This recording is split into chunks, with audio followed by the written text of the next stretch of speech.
الحمدللہ جب انسانیت اپنے عروج پر ہوتی ہے تو سب کے ساتھ اچھی زندگی گزر سکتی ہے.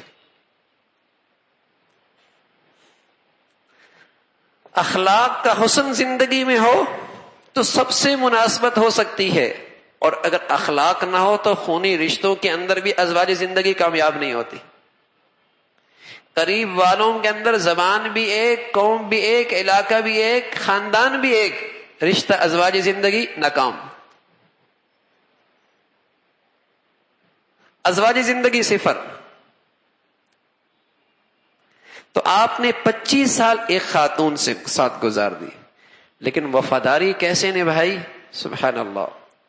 ان کا انتقال ہوگا، لیکن ہمیشہ آپ علیہ الصلوۃ والسلام اپنی اس اہلیہ کا تذکرہ بڑے بلند الفاظ میں کیا کرتے تھے، بڑی تعریف کیا کرتے. حضرت عائشہ فرماتی ہیں مجھے کسی عورت پہ رشک نہیں آیا، لیکن خدیجہ پہ ہمیشہ رشک آیا، ہمیشہ رشک آیا کہ حضور علیہ الصلوۃ والسلام جب بھی ان کا تذکرہ کرتے بڑے والہانہ انداز میں، بڑے محبت کے ساتھ. یہاں تک کہ کوئی بکری ذبح کرتے تو کہتے خدیجہ کی سہیلیوں کو دے کے آنا. جو خدیجہ سے محبت کرتی تھی اسے بھی یہ بکری کا گوشت دے کے آنا. ایک مرتبہ تو ایسا ہوا کہ میں نے کہا یا رسول اللہ کوئی خدیجہ کے علاوہ اور بھی عورت ہے؟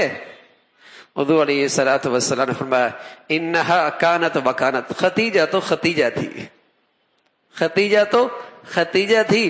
اس کی عقل و دانش، اس کی سمجھ بوجھ، اور پھر سب سے بڑھ کر اللہ نے مجھے اس سے اولاد عطا فرمائی.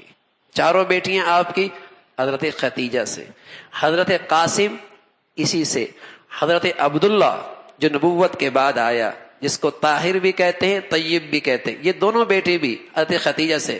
ایک بیٹا حضرت جویریہ سے آیا، باقی ساری کی ساری اولاد حضرت خدیجہ سے آئی.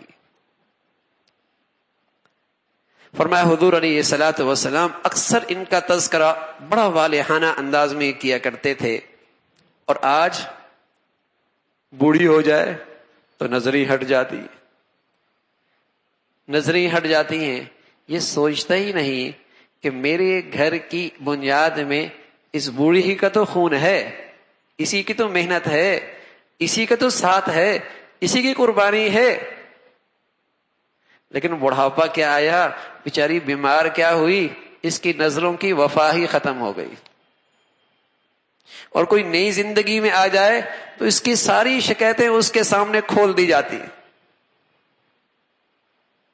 حالانکہ رسول اللہ صلی اللہ علیہ وسلم نے اس عورت کا اتنا خیال رکھا، جب تک یہ تھی آپ کی زندگی میں کوئی اور عورت نہیں آئی، جب تک یہ تھی آپ کی زندگی میں کوئی اور عورت نہیں آئی. حضرت عائشہ فرمانے لگی ایک مرتبہ میں نے کہہ دیا یا رسول اللہ، ہوا کیا کہ میرے گھر میں حضرت خدیجہ کی بہن آئی، حضرت حالہ، وہ آئی. حضور علیہ الصلوۃ والسلام نے جب ان کی آواز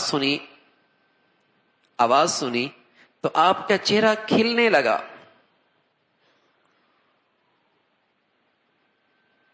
تو آپ علیہ الصلوۃ والسلام اللہم حالہ، اللہم حالہ، یعنی آپ نے کہا اللہم اجعلھا حالہ، اے اللہ خدیجہ کو چاند بنا دے. حالہ کا ایک ترجمہ چاند بھی آتا ہے، اللہ تو اسے چاند بنا دے. حضرت عائشہ فرمانے لگی مجھے رشک ہے. میں نے کہا یا رسول اللہ آپ اس بوڑھیے کا تذکرہ کرتے ہیں جس کے دانت بھی گر گئے تھے، ہر وقت اسی کا تذکرہ کرتے رہتے ہیں. حضور علیہ الصلوۃ والسلام کے چہرے کا رنگ بدل گیا، ایسا بدلا جیسے وحی آتی تھی تو ایسا چہرے کا رنگ بدل گیا، یا تیز بادل آتے تو آپ کا چہرے کا رنگ بدل جاتا. اور فرمایا اللہ رب العزت نے میری زندگی میں خدیجہ سے بڑی عورت کوئی نہیں بھیجی. حضرت عائشہ فرمانے لگی میں نے کہا قسم اس ذات کی جس کے قبضہ قدرت میں میری جان ہے، آج کے بعد ہمیشہ خدیجہ کا تذکرہ میں بھی بڑی انداز میں کروں گی.